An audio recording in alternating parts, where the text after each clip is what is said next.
Rádio Rio de Janeiro está levando ao seu lar e ao seu coração a mensagem consoladora da doutrina espírita, através do programa Luz na Penumbra.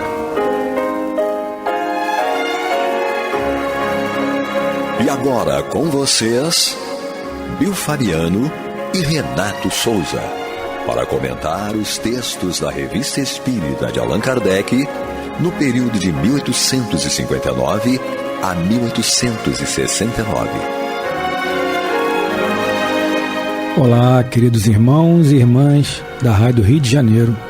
Eu sou Bill Fabiano, estamos aqui juntos mais uma vez, eu e meu parceiro Renato Souza, para dar continuidade ao estudo da obra Revista Espírita do ano de 1859.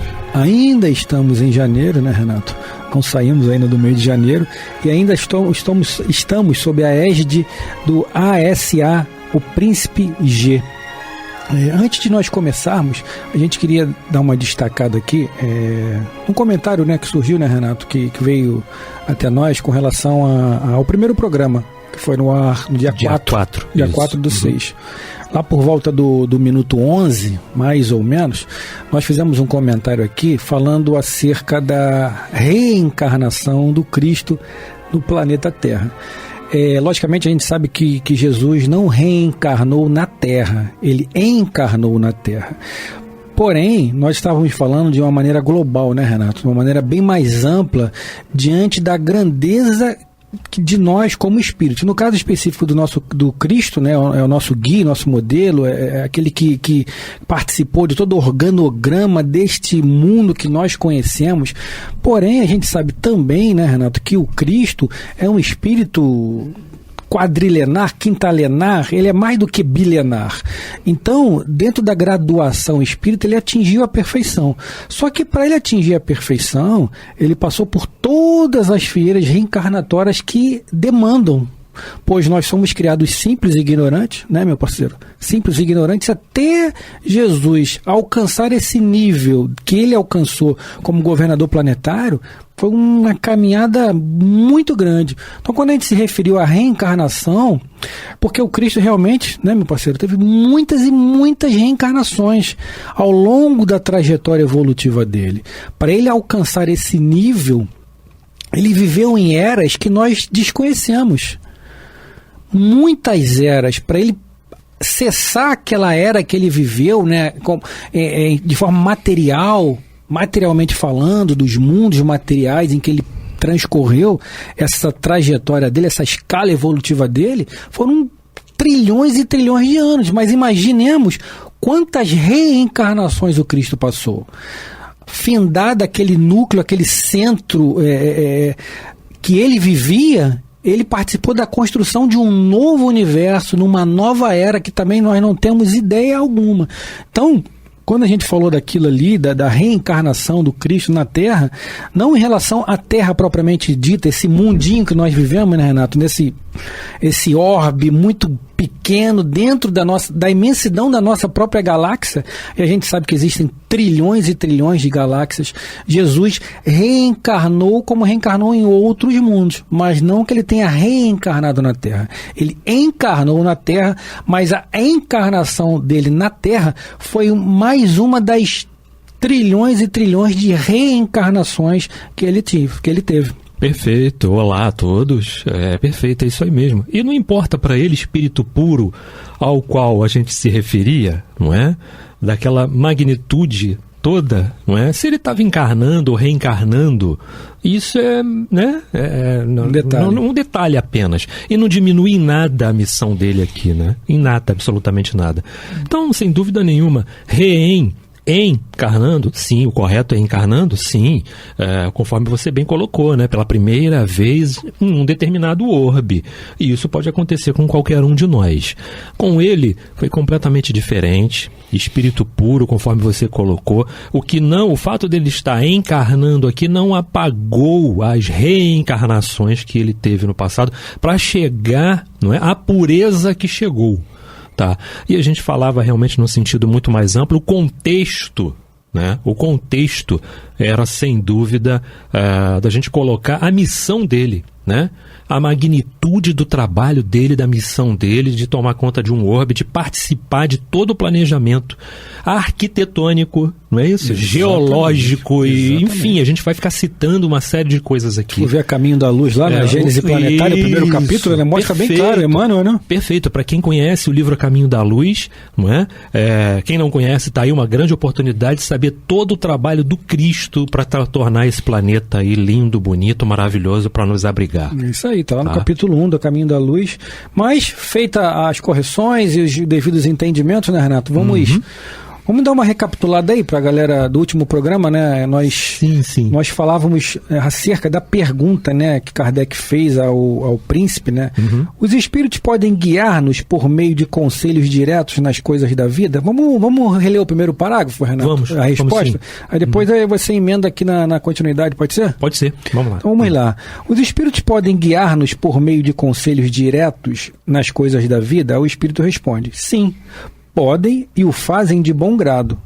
Esses conselhos nos chegam diariamente pelos pensamentos que nos sugerem.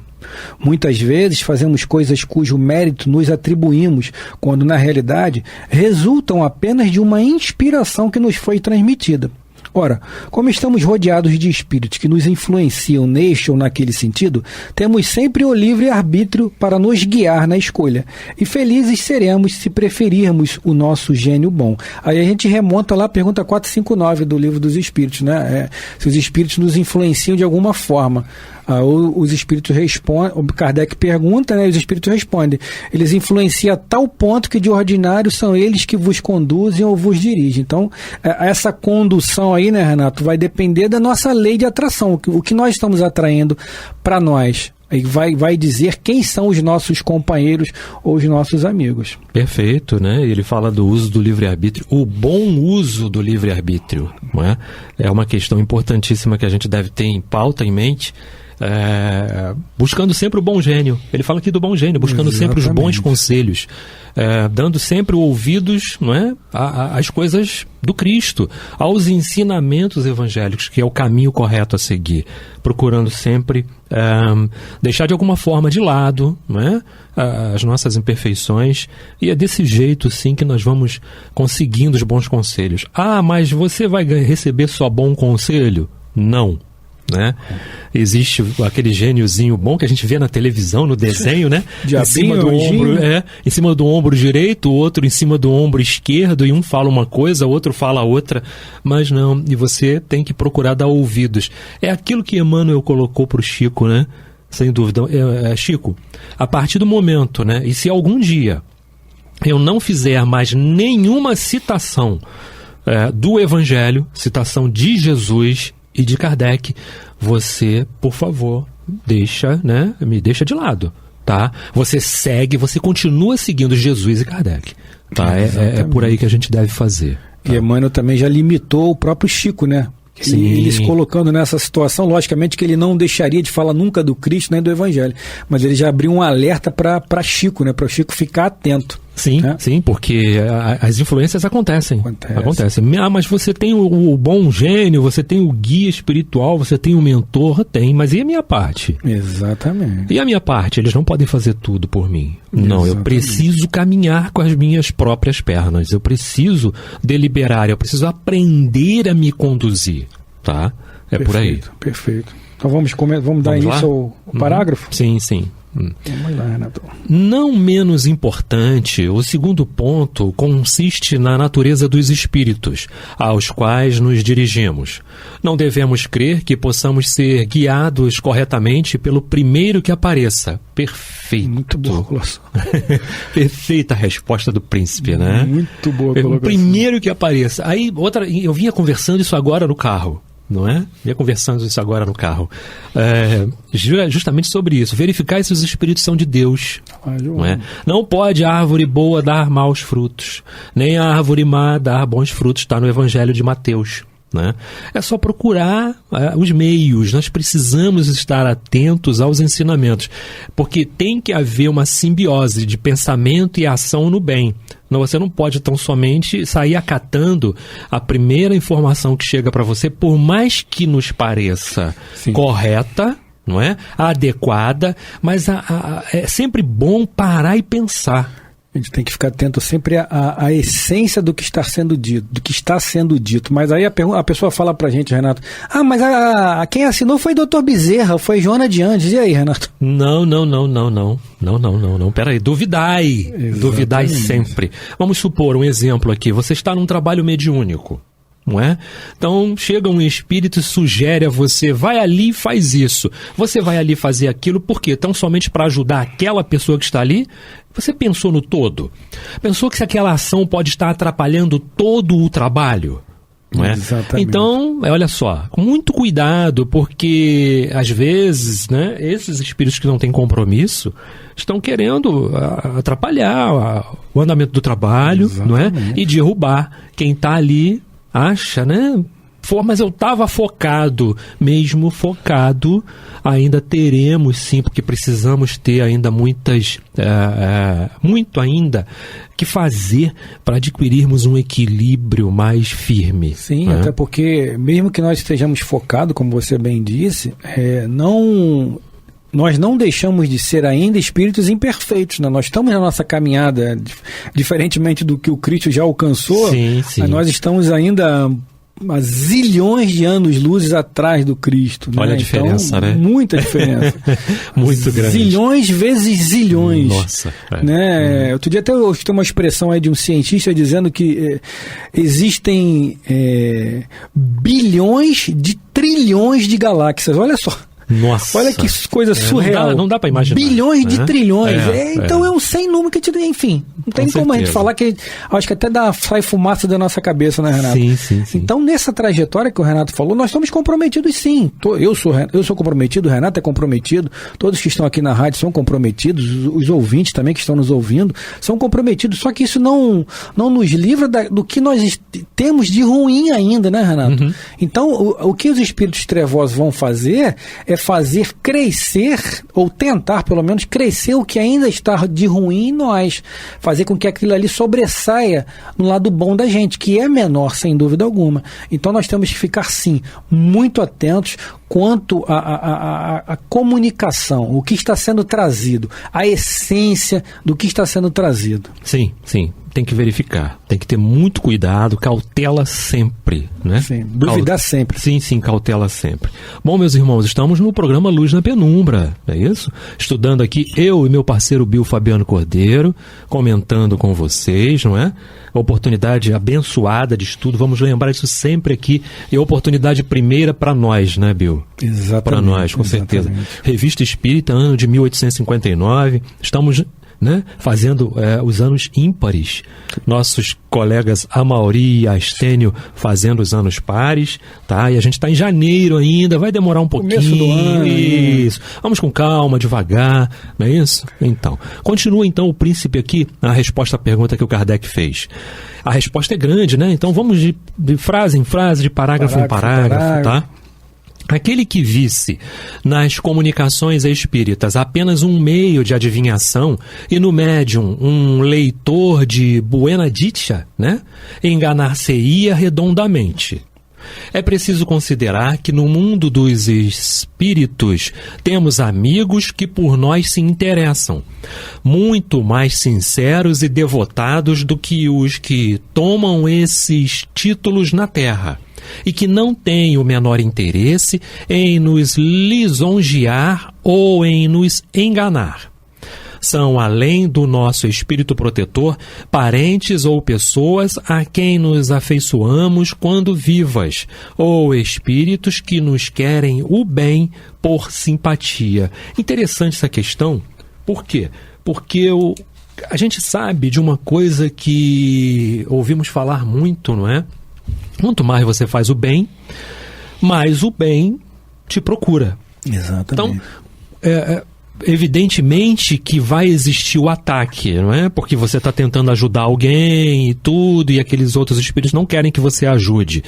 Mas se você ajuda, outros que se afeiçoam àquele que está sendo ajudado passarão a ter na conta deles você também. Exatamente. Então não tem só o espírito protetor que tem uma afinidade com você, pode ser até um familiar teu. Tem o familiar que já tem condições de estar exercendo algum trabalho nesse sentido, né? A gente pode encontrar vários e vários outros exemplos nesse sentido. E o Kardec deixa, né, muito, muito claro aqui. Sim. Conversávamos até agora, eu e o Valdenir, antes de ele começar o programa, o Respondendo, justamente sobre isso, né? Sobre as oportunizações que vão aparecendo ao longo da nossa caminhada mediúnica, né? Citamos até o exemplo aqui do trabalho que a gente faz na Casa Espírita, lá no posto, e também aqui na rádio, as oportunidades que vêm surgindo. Nós somos seres perfeitos, já acabamos de citar aqui que estamos muito aquém disso. Não, mas somos espíritas e espíritos comprometidos. Então, o que Paulo de Tarso viu na gente? Uma oportunidade de ajudar-nos, primeiro. Primeiro, ele está nos ajudando. Em segundo, através daquilo que pouco nós conhecemos, nós podemos reverberar também para as pessoas. Então, é uma aposta que a espiritualidade faz em nós.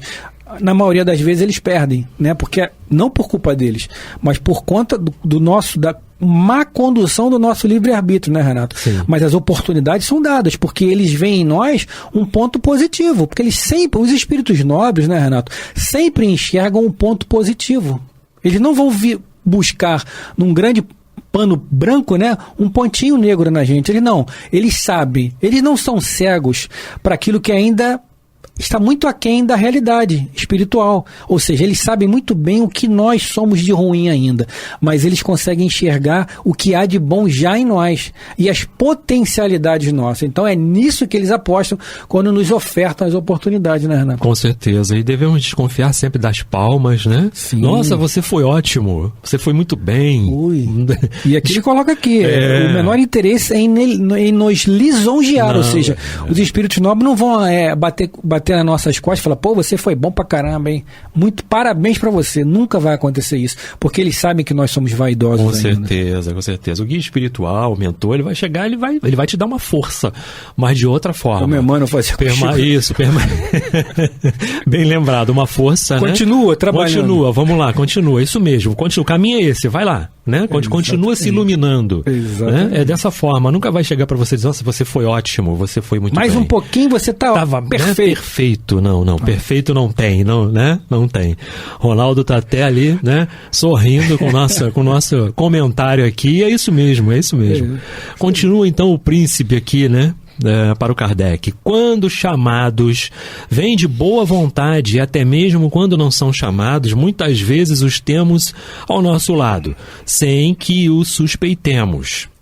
Através dos médiuns, poderemos pedir-lhes conselhos diretos e os recebemos mesmo espontaneamente sem que lhes tenhamos pedidos.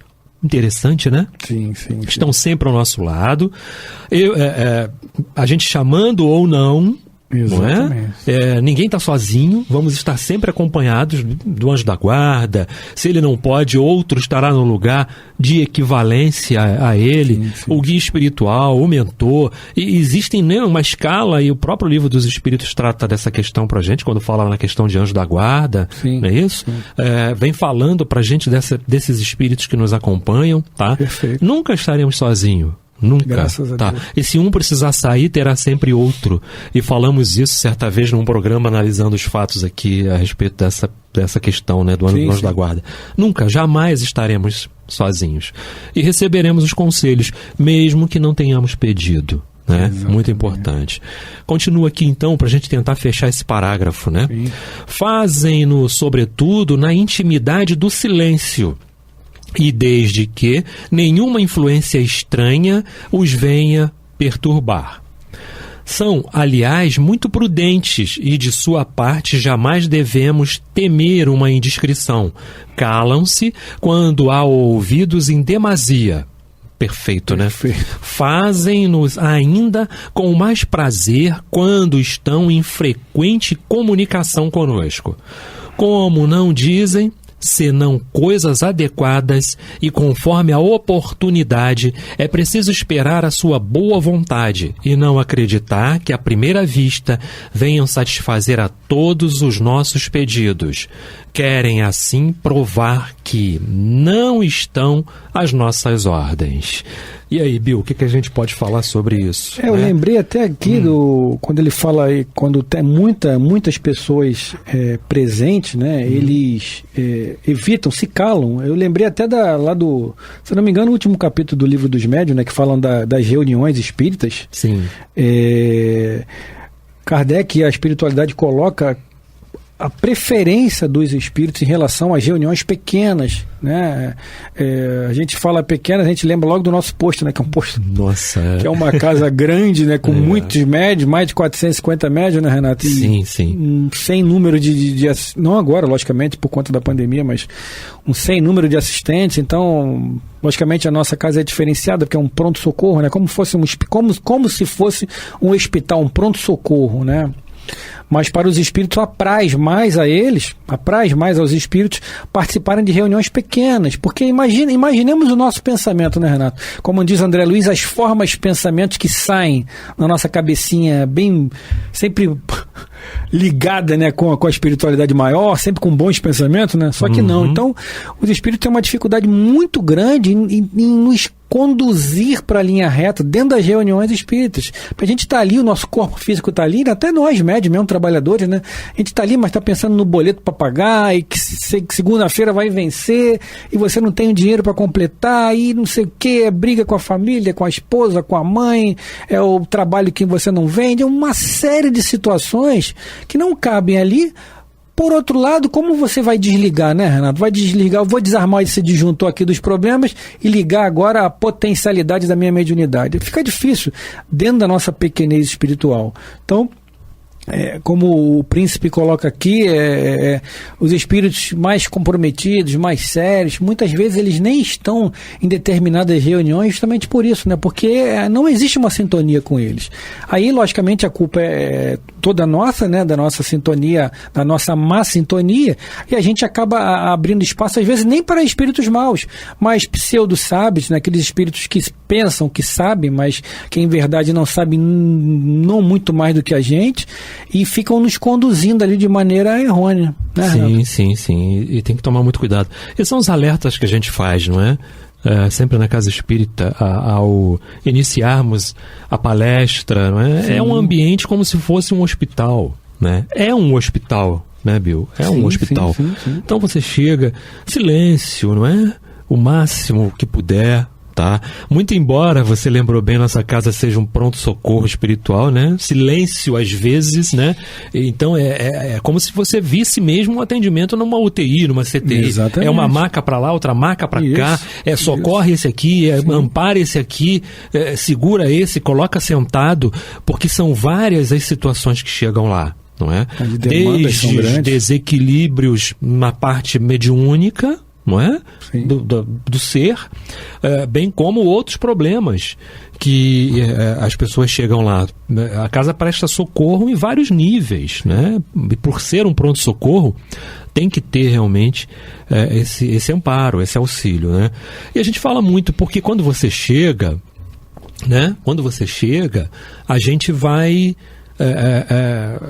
percebendo, né? E à medida que vai se esclarecendo, vamos vendo que a espiritualidade começa a agir. Então eu sento no meu cantinho, você senta lá no seu, depois que tomou seu passe, foi na orientação espiritual, determinou-se já um tratamento para você, e a espiritualidade já começa a agir. Não é? A partir do momento que você entra ali com o propósito, e o propósito é importante, eu preciso estar focado naquilo que eu quero, naquilo que eu vim buscar. Muito embora eu não consiga, conforme você bem colocou, Bill, me desligar do problema que eu trouxe, né? Mas Jesus sabe, os bons espíritos sabem que é difícil para a gente ainda lidar com isso. Sim. Mas eu preciso chegar ali e me entregar, não é? E me entregar de alguma forma. E isso é super importante, porque a espiritualidade vai agir, nós vamos facilitar toda a chegada desse socorro, não é? Perfeito. Que fomos buscar, não é isso? Isso aí, Renato. Então. Infelizmente chegamos ao final de mais um programa. Agradecemos a presença de todos os ouvintes, agradecemos a oportunidade mais uma vez da espiritualidade maior, e na próxima semana, se Deus assim permitir, estaremos de volta com mais um programa Revista Espírita, o ano de 1859. Até lá, pessoal, beijo no coração de todos. Renato, beijo no coração. Muita paz a todos.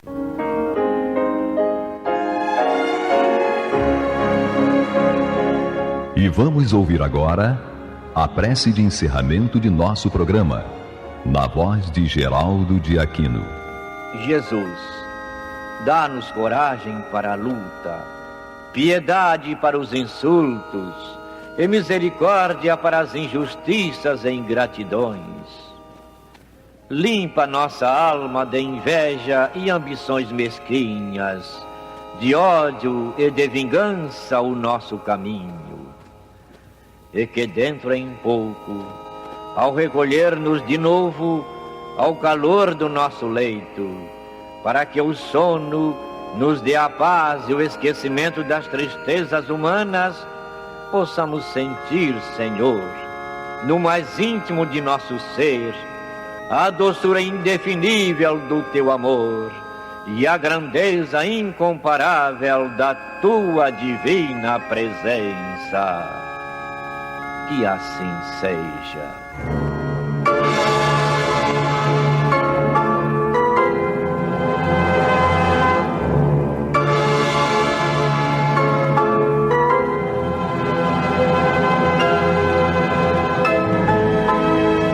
Acabamos de apresentar o programa Luz na Penumbra.